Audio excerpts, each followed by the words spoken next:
Hello, everyone, and welcome to Good Guy, Bad Guy podcast here. I am Newcastle News sports editor Ron Poniewasz, and I'm joined by the good guy, Yeah, Larry Kelly. absolutely. Don't forget that. Let everybody know right from the start here who the good guy is and who the bad guy is. Not that they wouldn't be able to figure it out 5 minutes into this podcast because, like, you go on a rant. There are certain things that kind of just push you over the edge. You go on a rant, and yeah, and then it's clear who the good guy is and who the bad guy is. I don't think I have to actually tell them. You're going to tell them for us, right? Well, the fact that you're wearing a New England Patriot t-shirt and that you have New England Patriot gear on every time we do one of these podcasts is a strong indicator as to who the good guy is and who the bad guy is. Don't you realize that in Western Pennsylvania, we hate the New England Patriots? In fact, other than you, I can't think of one other New England Patriot fan that lives in Western PA. Just saying. We have a young lady downstairs in production that's a Patriots fan. Nobody's as big of a Patriots fan as I am, but we do have a second Patriots. All right, so there's two in the entirety of Western Pennsylvania where there's probably about 5 million people that reside. That isn't too bad. All right, we're here not to talk about the Patriots. We're here to talk about a real football team, the Pittsburgh Steelers. Yes, and before we get too far involved, you're going to find us on ncnewsonline.com/tipoff. Well, actually, ncnewsonline.com. Tip-off would be our tip-off show. The NC News Facebook page on YouTube at youtube.com/@NewcastleNewsPA, and on Spotify by searching. I would imagine we'll be on Spotify as well. The Tip-Off show is on Spotify, but I got to imagine that we're on Spotify as well. And Larry sort of started you in on what topic we are on this first one. It's the Pittsburgh Steelers. March 11th is the first day of the new year, the new league year. That is March 11th. And Pittsburgh has the number 21 draft spot, and the draft is coming up April 23rd, and it runs through April 25th. It'll be in Pittsburgh, actually. Are you going to the draft first? No, I'm not. I'll watch it on TV. That's going to be craziness down there. Yeah, I won't go to the draft, but it'll be fun to watch. It should be. I'm sure the Pittsburgh Steelers in the city of Pittsburgh will do a great job in hosting the NFL draft. It's a big party, Ronnie. It's a big party. It's a pickpocket's delight, is what that is. Is that what it is? Yeah, it probably is. That's for sure. People come into one small place, but first off, as we mentioned, the new league year, March 11th, Pittsburgh has to figure out first and foremost what they're doing with quarterback. They got to make an ultimatum to Aaron Rodgers, and second of all, what are they doing with Will Howard? Well, let's make you GM for a day. What are you doing with Aaron Rodgers, and what are you doing with Will Howard? Go ahead. I'm getting Aaron Rodgers in a room with Mike McCarthy, and I'm saying, Coach, you obviously know Aaron Rodgers. Do you want to make it work? Can you make it work? And Aaron Rodgers, bleep or get off the pot. I need a decision before the draft. Preferably 2 weeks before the draft, so we have time to decide, are we going without you or are we keeping you here? And speaking of quarterbacks, Will Howard, he was on injured reserve this year, didn't play it down. I don't even think, was he even active for any games, or was he literally on this season? No, I think he was active for the one game that Aaron Rodgers was hurt against the Chicago Bears. I believe he was the backup quarterback in that game.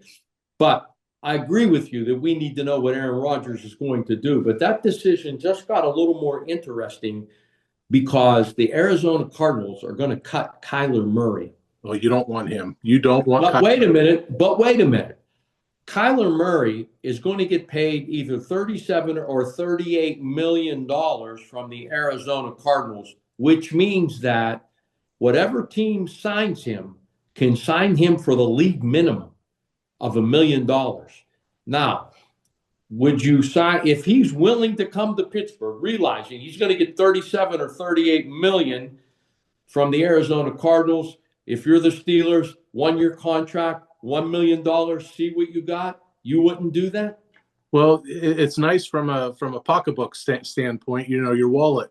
The other part is he's used to being coddled and playing in a dome. Pittsburgh doesn't play in a dome. Cleveland doesn't play in a dome yet. They're building one in Brook Park. That's their problem. Baltimore plays outdoors. Cincinnati plays outdoors. He's just a guy that I want to steer clear of and actually tell him, hey, you were drafted in by the Athletics, I think, in Major League Baseball. Go play baseball. Now, wait a minute. Now, this guy was the number one. He was 1-1 selected by the Arizona Cardinals. 1-1. And he's had a couple pretty good seasons on a team that actually stinks. Again, if I'm the Steelers, does that put me in a little bit of a box now? Because what if Kyler Murray's agent calls you up and says, hey, listen, Kyler's willing to sign with you guys for a year because the Steelers are a very stable organization. Mike McCarthy is a quarterback whisperer. I still don't know what the hell that means. But we want to rejuvenate this young man's career. We're willing to come to the Steelers for the league minimum. You're not interested in that? No. And speaking of the Arizona Cardinals, you remember a guy by the name of Josh Rosen? I do. Okay. He was also drafted by the Arizona Cardinals, first round. Looking it up, he was the number 3 pick, to number 10 pick. Arizona doesn't do well with drafting quarterbacks. They stink. They're a terrible organization. Right. They haven't, I hate to say this, but they haven't won anything since the Reagan administration. You understand? When they had Kurt Warner and Larry Fitzgerald, and but for a miraculous play that James Harrison runs it back 100 yards, we probably lose that Super Bowl. But Kyler Murray needs to be with a team that is going to be able to resurrect his career. He needs stability. He needs to be with a coach that understands quarterbacks and how to make quarterbacks play at their best. Listen, if I'm the Steelers and I can sign him for a 1-year deal at the league minimum, I'm taking a chance on Kyler Murray. I'm going to see what I got. I'm taking a chance. Will Howard hasn't thrown a pass. Now, Mike McCarthy says he really likes this guy. They watched practice tape, and they really like him. Listen, I've coached enough teams to know that, as I like to say in baseball, everybody looks like Willie Mays in the gym, but you never really know what you have until the lights come on, the real lights. If you remember Kenny Pickett, the year before he ends up getting benched in the preseason, 4 drives, 4 touchdowns, he looked like Johnny Unitas. The lights came on, he didn't look so good. So all I'm saying is I'm okay with Aaron Rodgers. I think as a bridge quarterback, what are we going to do? Mason Rudolph is a career backup, and Will Howard hasn't thrown a pass yet in the National Football League in any game, including a real game. So, but now I may have to go to Aaron and say, listen, buddy, what are you going to do here? Because there are other options out there. Yeah, look, probably the main thing with Kyler Murray is if he's being shopped around by his agents, he's probably wanting to play. He probably wants to be guaranteed a starting spot. Well, he sign somewhere to say you can compete. He's probably saying, I want to start, and if I can't do that, then I'm not signing there. Well, I'm sure that would have to be the deal. If the Steelers bring him in, who are we going to start over him? Will Howard. You bring him in. You tell him, look, this is a chance for you to resurrect your career under a coach that understands quarterbacks and is able to get the best of them. So,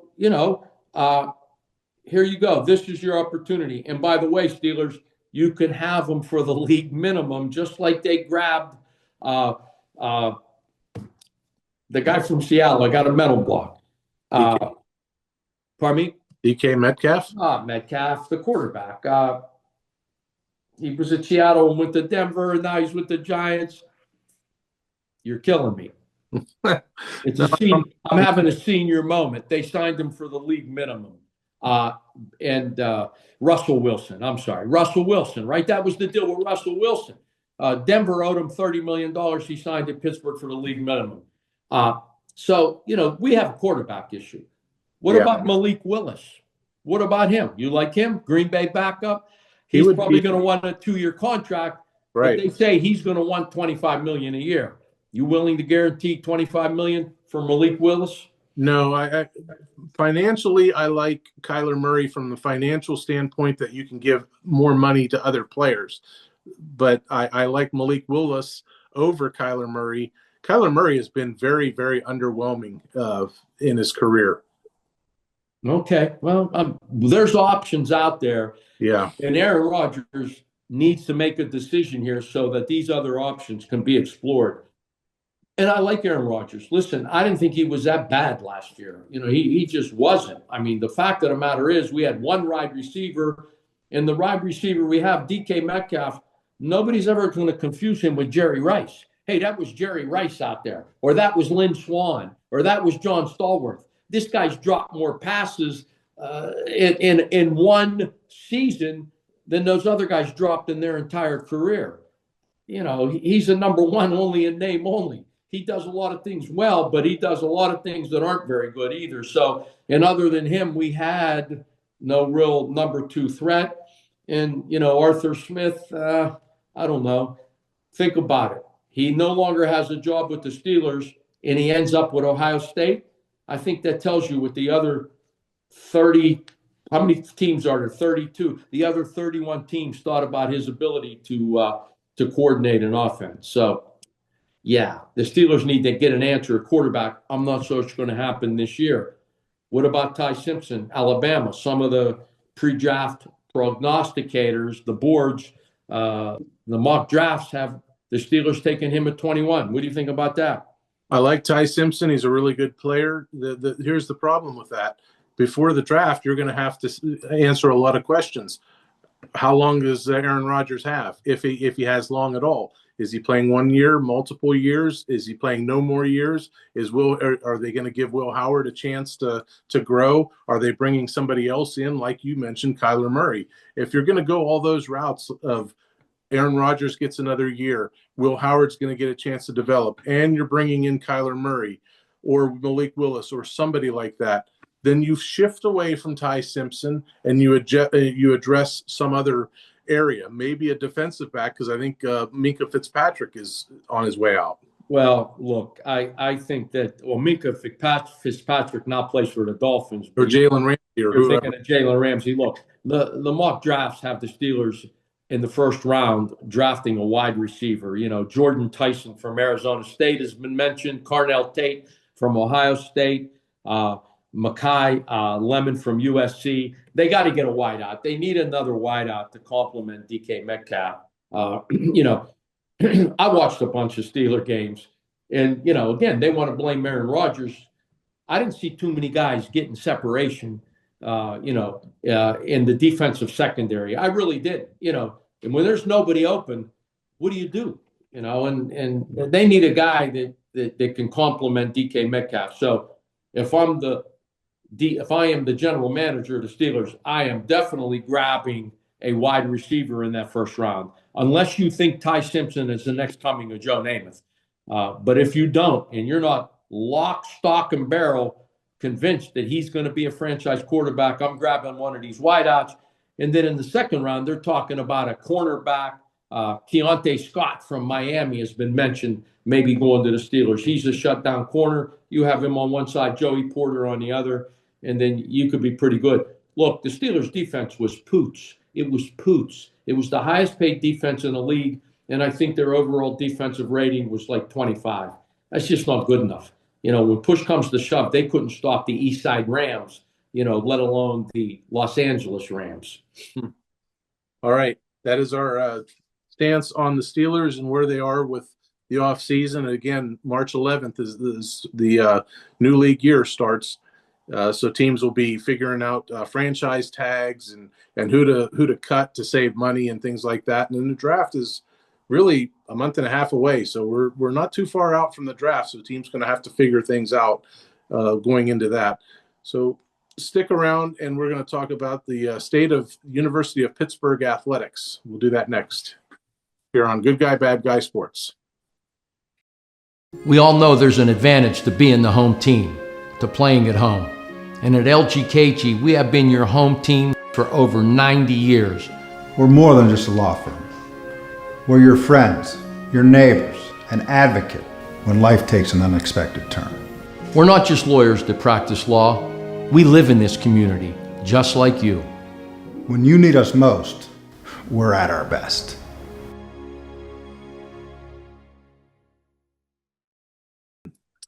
We're back with you here on Good Guy, Bad Guy Sports, and we are going to talk about the University of Pittsburgh athletics. Most particular, first off, is the women's basketball program will have a new basketball coach, as Torrey Verdi was relieved of his duties on Tuesday afternoon.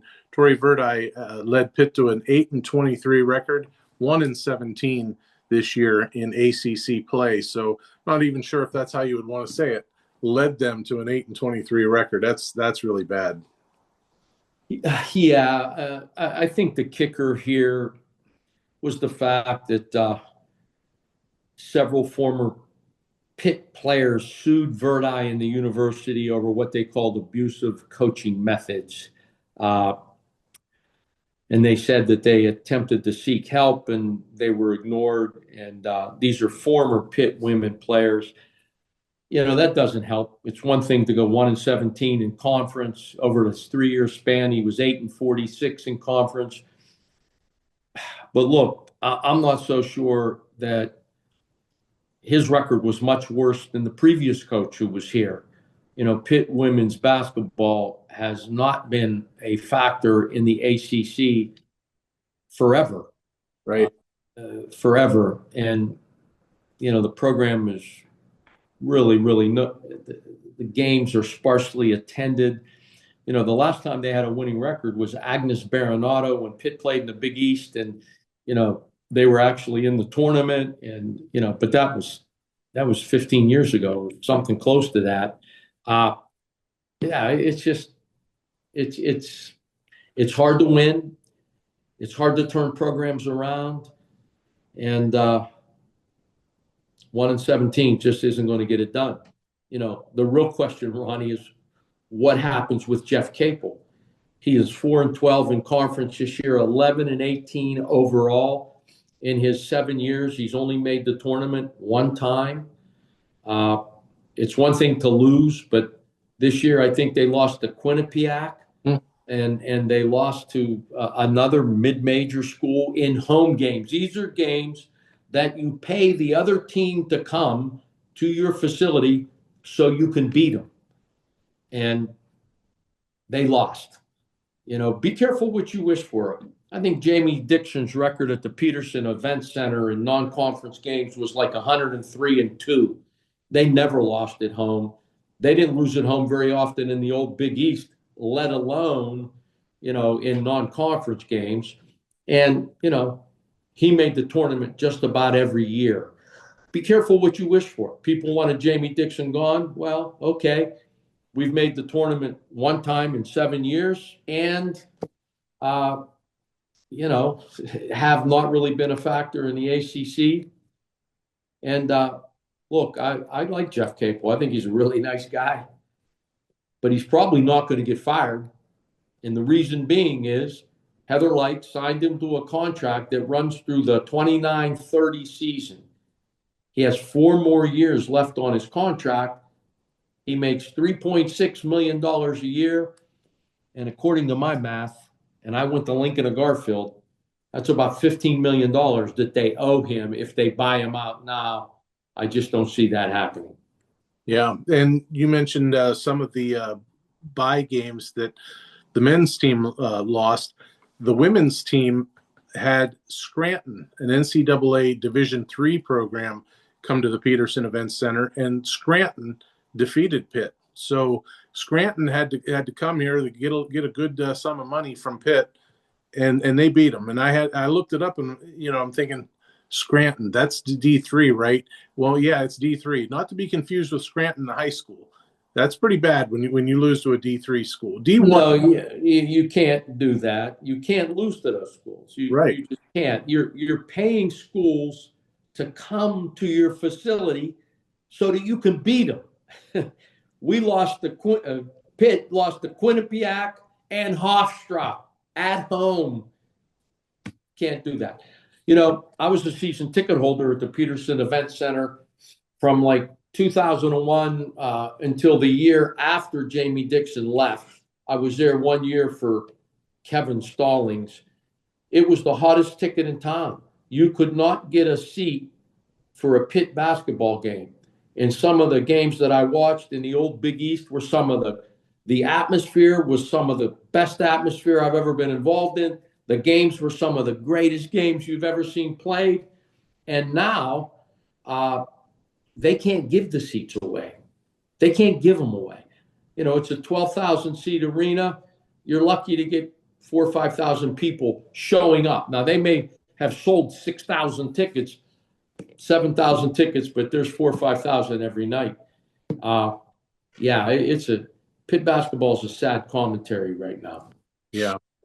Yeah, and I'm afraid that we're probably going to hear more and more from different programs. I think you touched on the mistreatment of players from that Tory Verdi was alleged of. Naturally, you got the Jerry Sandusky stuff, and there's a 30 for 30 on Bobby Knight. Right now on HBO or Showtime, something they're doing a show on Ohio State University and their mistreatment of athletes, maybe in the wrestling program. There's probably more of it that's going on at different universities than either one of us or anybody knows about. I'm sure you could probably pick a university and there's probably stuff going on. Not that it's right, though. No, you're right. I mean, look, there's a line that can't be crossed. This isn't the 60s and the 70s when I played high school sports and, you know, coaches. I remember one time at halftime, I fouled a kid with maybe 2 seconds to go in the half under not their bucket, our bucket. So 94 feet away from their bucket, the kid proceeded to go to the foul line and make 2 foul shots. The coach hit me in the head so hard, his tooth came out at halftime. What are you doing? I thought he knocked my tooth out. You can't do that anymore. That was just back then. You know, I coached high school sports. You know, I never laid my hands on a kid. I never used profanity because I don't think it's appropriate, even though some coaches do, but I don't use profanity. I don't want it. You know, when I heard kids swear, I stopped it and I would tell them, I don't use that language. I don't expect you to use it. However, at the same time, sometimes little Johnny needs to be corrected, and not for making a mental error, but physical error, or I should say lack of physical, let's say, effort. You know, sometimes if you're not giving the coach the effort that's necessary to be successful, you're letting your teammates down. And sometimes they need to be corrected immediately and in no uncertain terms. Hey, listen, you know, your teammates are dependent on you here. You got to do better than that. You know, what are you doing? And sometimes you have to do that. But in the world we live in today, you're not allowed to correct little Johnny. But again, there's a line that can't be crossed, Ronnie. I know what it is. The good coaches know what it is. And, you know, basketball, football is a very, very emotional game. And, you know, it's highly emotional. But you got to be able to keep those emotions in check. You just do. All right. That is the state of the University of Pittsburgh athletic program after the women's basketball coach, Tory Verdi, was relieved of his duties today on Tuesday, March 3rd. Don't go anywhere. We've got a very interesting and polarizing topic, so don't go away. We all know there's an advantage to being the home team, to playing at home. And at LGKG, we have been your home team for over 90 years. We're more than just a law firm. We're your friends, your neighbors, an advocate when life takes an unexpected turn. We're not just lawyers that practice law. We live in this community, just like you. When you need us most, we're at our best.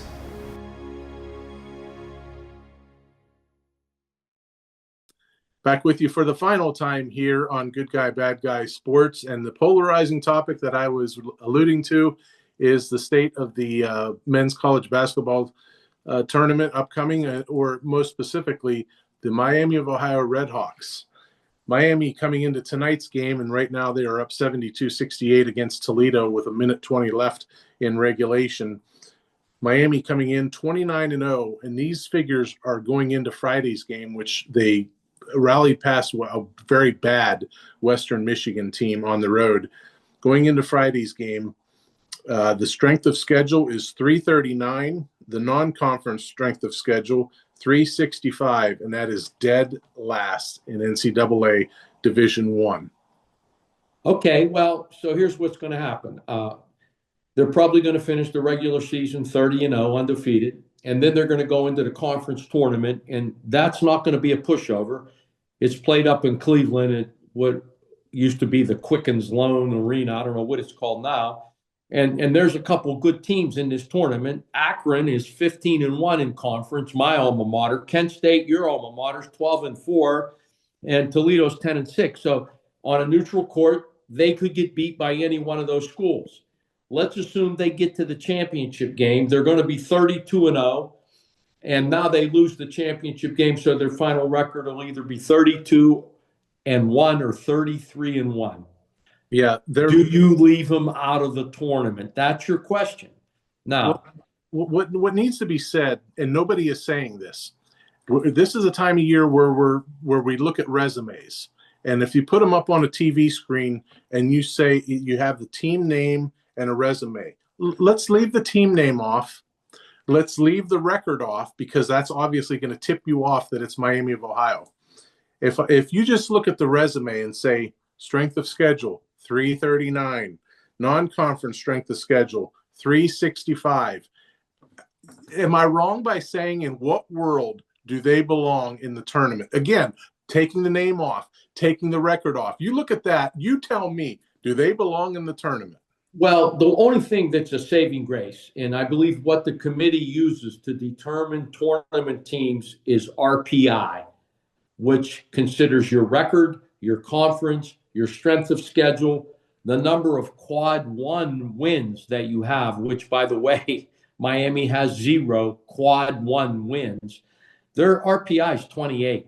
Now, there's about 65 teams in the tournament, and normally with an RPI of 28, you're going to make the tournament.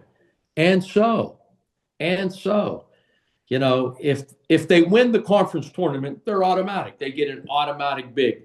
But if they make it to the championship game and lose, and their record's 32-1 or 33-1, if I were a betting man, I bet they're going to get in the tournament because of their RPI. Now, do they belong there? I don't know. You go 30-0 in the regular season, Ronnie. I don't care if you go 30-0 in an elementary school league. You're a good basketball team. You've done a lot of stuff right, and you deserve, I think, a spot in that tournament because, you know, look, the bubble teams, it's a flip of the coin.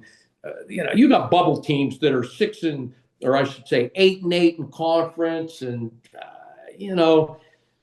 look, I'm letting Miami in if they get to the championship game and lose. If they finish this season 32-1, 33-1, I don't know how many games it takes to get to the championship game. Probably 3 to get in, to get into the champ. They finished 32-1. I'm letting them in. I am, especially with an RPI that was 28. It was 28 when they were 26-0, so it's probably a little higher now.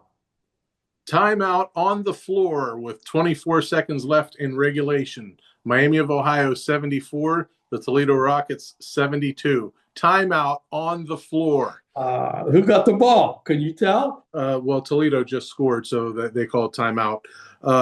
Here's some numbers for you.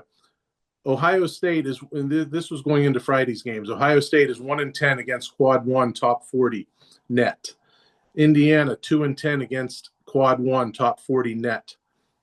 And Miami of Ohio, well, they're not in the top 40 in net. So that's bad. That's another thing that's bad. Another area, the Mid-American Conference tournament is played on a neutral floor. It's kind of like the Big 12, the ACC, the Big 10, the Big East, you name it, it's on a neutral floor. And you'll have a lot of people griping and complaining that they want the tournament to be played on campus sites. So meaning whoever Miami of Ohio would be playing in the first round, the second round, provided that Kent State gets past whoever they would play, that's when Kent State would play Miami of Ohio in the next round. That would be at Oxford, Ohio, at Miami of Ohio's site. I don't like that argument, and I really don't, because, okay, you're undefeated. Okay, you've done well all year. Go win the tournament. You're telling me how good you are. Go win the tournament. You don't need to play at your campus sites. You're good. Remember, you're good. So And here's the other aspect of it, Larry, that you want the advantage for everybody, for your team, because they're good. You want them to represent the conference. What other advantages you want? You want a 15-0 lead before the clock starts? Fine. We'll put you up 15-0. How about 5 team fouls for the other team? You want 5 team fouls? Go ahead. Take your 5 team fouls. How about another one, Larry? The other team can only sub 1 guy. You want to stack the deck in any other fashion? Tell me how you want to stack. Right, come on, will you stop? They're playing the tournament in a neutral site. So, right. And they every conference tournament is played that way. This is in high school. Nobody's playing the first round. Well, I shouldn't say that. In the NIT, you're playing the first round at home, but that's a tournament nobody cares about. But nobody cares who wins the NIT. The lower tier conferences, Larry, they do play conference home games at campus sites. That's what a lot of people are arguing about. They're saying that the Mid-American Conference tournament should be at campus sites and not in Cleveland. Miami is losing an advantage that way, and other people are basically wanting the deck to be stacked. Okay, they're undefeated. They played a good schedule, or not a good schedule, a good season. Well, if they're good, then go to Cleveland and win the title. By the way, Miami wins 74-72. They fouled the kid. He went to the line. He missed both foul shots. And by the time they got the ball back, Toledo, they turned it over. So Miami wins. They're now 30-0 or 29-0. They're 29-0 right now. So, look, I'm with you on this. They should play these games at a neutral site. However, the reason the smaller conferences probably don't do that is because you don't get large turnouts for the Mid-America tournament in Cleveland, Ohio at the Quicken Loans Arena. You just don't. You might get 5,000-6,000 people there. And what they're, I think, hoping for, if Miami was playing at home, it's a sellout. It's a money issue. It's all about the cash, Ronnie. You, of all people, should know this. You're a gambler, you're a bettor. It's all about the money. If they think they can make more money by allowing the top seeds to play opening games at home, they're going to do it. A little bit of conference basketball tournament history for you, because from one MAC guy to another MAC guy, 2021, Toledo won the regular season championship. 2022, Toledo won the regular season championship. 2023, Toledo won the regular season championship. 2024, Toledo won the regular season championship. Do you know what all 4 of those Toledo teams have in common? They all lost in the tournament. I know Akron won a couple of those years, and I think Kent State won a year too. Yep. So, and they did not go to the tournament because the Mid-America Conference has been a one-bid league forever. 1999 was the last time 2 MAC schools made the NCAA tournament. So could this be a year that defies the odds? I mean, what happens if Akron plays them in the championship? What happens if Kent State defeats them in the round before semifinals? You just never know. Well, it could happen because Akron's 15-1 in the league. I mean, they're the real deal, and Kent State's always good. I mean, historically, they're always good. It could happen. It could happen. And the last few games that Miami's been playing, they've been dogfights. These haven't been blowouts, but you got to give them credit. There's a lot of pressure on a team that's 29-0 to keep winning, and they have. And again, if they get to the championship game and lose, and they end up like 32-1, and their RPI is still 50 or below, I'm letting them in. I'm letting them in, Ronnie. You know, there got to be something to be said about a team that can win 32, 33 games in a regular season. They play Friday night against Ohio University. That closes the regular season. And then next week they play the Mid-American Conference tournament. And people will tell you that the games against non-Division I teams are thrown out in terms of records. So right now they're 29-0. However, the NCAA looks at it as 26-0 because they have 3 wins against the following teams: Trinity from Illinois, Indiana University East, and it's either the house next to you on the right or the house next to you on the left. They have whoever their neighbor is that's got it. Come on, you're going on a rant again here. You're going on a rant. The team has won 29 games, and they've beaten like teams on the road in college basketball. You know, this isn't like this isn't like when Holy Redeemer, when we used to play St. Vitus, we used to beat them all the time because we were just better. The other teams have good players also. There's something to be said about an undefeated season. It hasn't happened since the 76 Indiana Hoosiers. Right. Is that the last team that went undefeated? UNLV had a shot at it and lost in the championship game. To Duke. Yeah. To Duke, right? They got beat by Duke. So, no, Miami isn't going undefeated. They might, if they get into the tournament, they may win one game. You get faced against Kentucky or one of those power, blue blood schools, Duke, Iowa State this year, Arizona. They're going to get beat.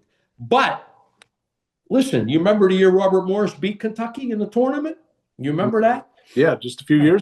Yeah, that was in the NIT, but they beat them in the tournament. It can happen. That's what makes March Madness maddening. It to make it the greatest basketball tournament in the world. However, it's losing its luster, Ronnie, because these aren't college teams. These are professional teams. These kids are all getting paid, and they're getting paid a lot of money. And it's not like it used to be, bro. It's not like it used to be. Yeah, Milligan was the name of the other Division III team. They're a powerhouse, the Milligan Redhawks. Come on. Milligan, like I said, they're your neighbor's dog. It's either the house on the left or the house on the right. Bruce Pearl had an epic rant. And now you have to peel back layers, kind of like a banana. You got to peel the banana. Go ahead. Peel back layers. And Bruce Pearl is retired from Auburn. So retired. Yeah. And his son got the job, right? Right, exactly. His son is the men's basketball coach at Auburn, and Auburn is on the bubble at 15 and 14. Now, why would he say what he did about Auburn, Larry? Well, it's because he's got a kid that he's trying to get his team to the NCAA tournament and screw the other teams. And how they give him a platform, I don't know. They shouldn't even ask him. Whoever the moderator was should have just said, Coach, we don't want to ask you because we already know that you're going to be a homer for your kid. Oh, he's supposed to be a homer for his kid. What do you expect him to say? My kid shouldn't make the tournament? But, we can all see through it that, he's totally saying an undefeated team like Miami of Ohio shouldn't be in. Now, I'm a little critical of Miami of Ohio for schedule purposes and this and that. If they lose on Friday night to Ohio University and they lose in maybe the semifinals of the MAC tournament, I'm going to go out on a limb and say I would not have them in the national. They lose in their last game, and they lose in the first or second round of that tournament. You're right; they will not make it. Right, they will not make it. Just so you know, Milligan University is a private Christian university in Tennessee. Just in case you wanted to know that, I looked them up, and I don't know if they're called the Redhawks. I'm trying to figure out what their team name is called, and it's so underwhelming that they're the Buffaloes. I should have known that. The Milligan Buffaloes. In a time that was much easier for both of us, Miami University used to be the Redskins. Yeah. Oh yeah. You probably remember that. Yeah. But unfortunately, we now live in a time that we're not allowed to call the Redskins or the Indians or the Red Storm or anything like that. So, or the Red Men, like St. John's. I still call the Cleveland Indians, or they're now the Guardians. I still call them the Indians, and I hope I don't offend anybody by doing that. I mean, to me, they'll always be the Cleveland Indians, right? The tribe, they used to call them, right? The guy used to sit out in center field and he used to bang the Warrior drum the whole game. Yeah. Yeah, he passed away, I believe, a couple of years ago. Yeah, he did. He did. But I understand that. I mean, I understand it's a different world that we live in and that we grew up in. And it's certainly a different world that I grew up in than you, Ronnie. Remember, show a little respect. I'm old enough to be your dad, so show a little respect. If I can do this to honor you, Larry, if I were the czar of the world, and what I would do is say, you know what, Miami of Ohio, you're going dancing. You're going to the NCAA tournament. Aha, that's where I got you. You're going to play in the 8-9 game. I don't care if you're the 8. I don't care if you're the 9. But if you're as good as you say you are and everybody says you are, you'll win that game. And guess who you got coming up? You get the 1 seed. You got the Blue Devils. You get the one seed. How good you are. You get the one seed. Yeah, that's the way that works, Ronnie. I know it does. And you know what else is going to happen if you get an 8-9 game, or you lose for a first round game or a second round game, you're going to have 100% participation of people saying, "See, I told you they did not belong in the." All right, let's make a bet. You're a betting man. If they get in the tournament, I got to bet they win their first round game. No, they probably will. Yeah. Well, that means they're pretty good. If they could, listen, you win an NCAA tournament game, you're good. There are no slouches in that tournament because they're not going to play Robert Morris or a team from that conference. They're not going to be a high seed. If they make the tournament, they're going to be a 12, 13 seed probably. If you're a 12 seed, then you're playing a 5 seed. You win that game, you're pretty damn good. The Mid-American Conference is a lot better than what people give it credit for.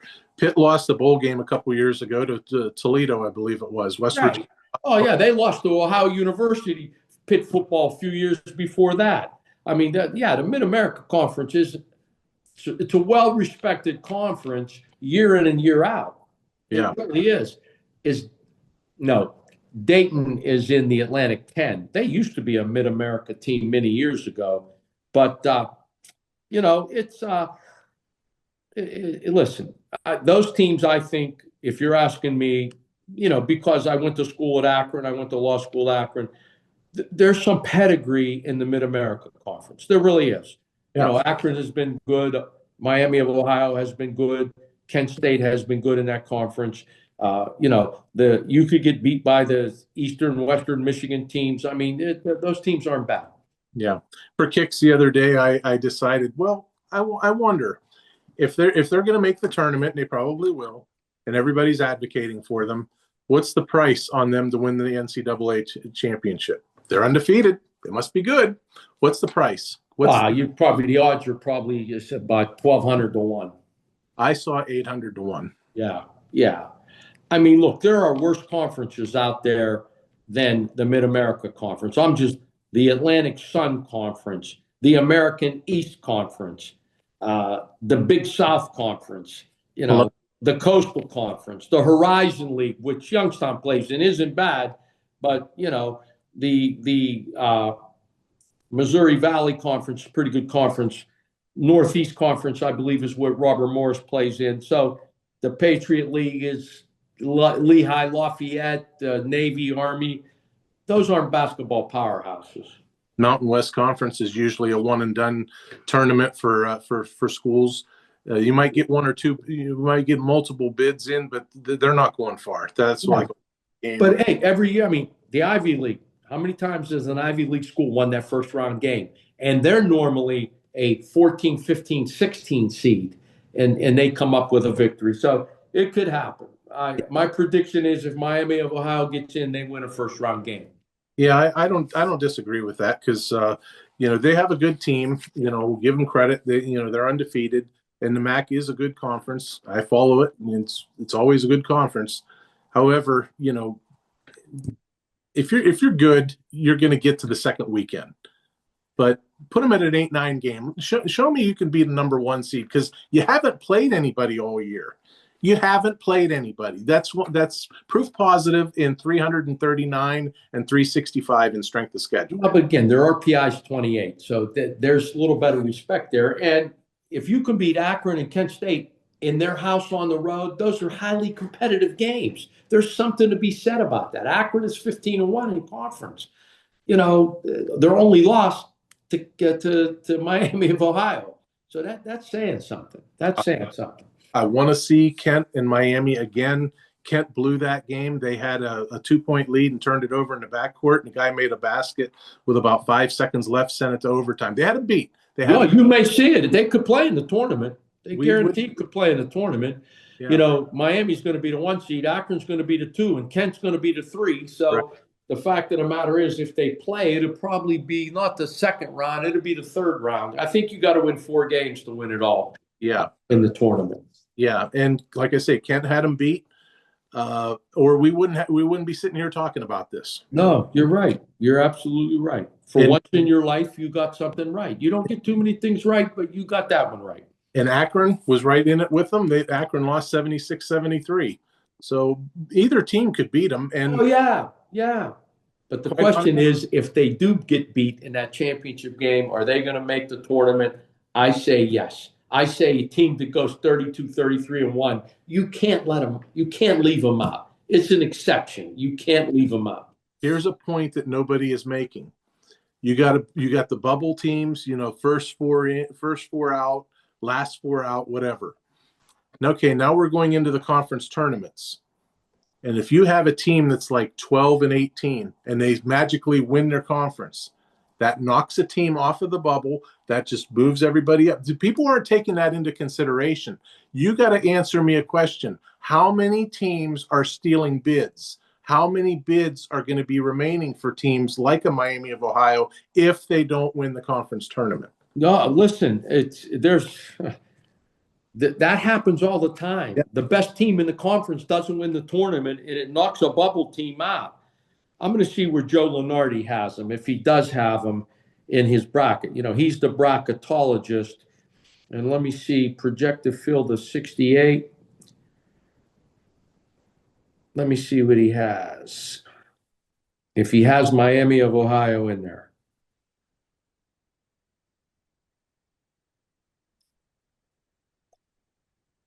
Quite simply, the Mid-American Conference runs through Kent State and Akron. So it's not going to surprise me if that's your championship game again, Kent State versus Akron. And who knows? Miami could defeat Kent State and square off against Akron, but it's a Kent versus Akron championship type of league. Just find it. I'm looking to see if he has them in.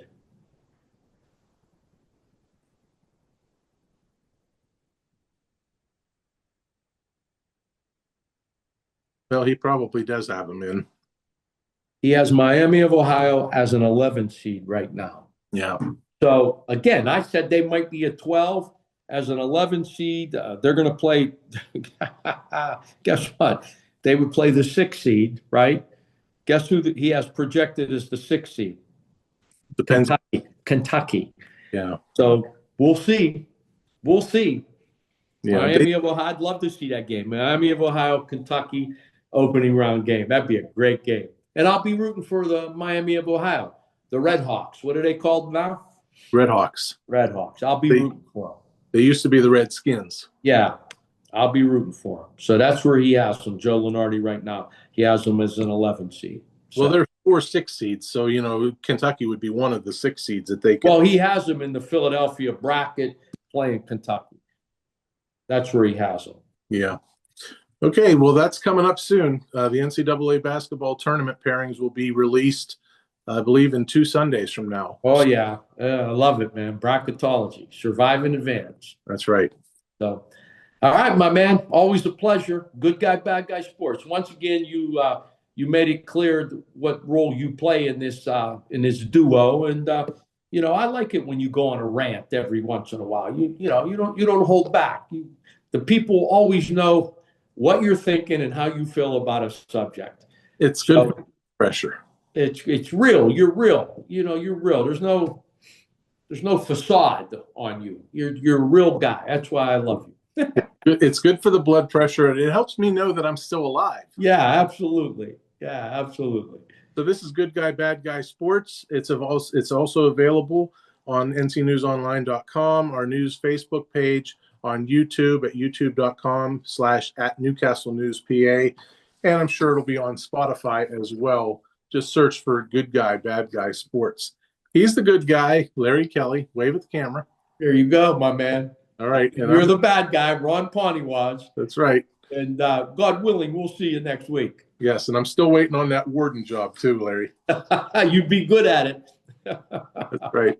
Thank you for joining us, everybody. Enjoy your week.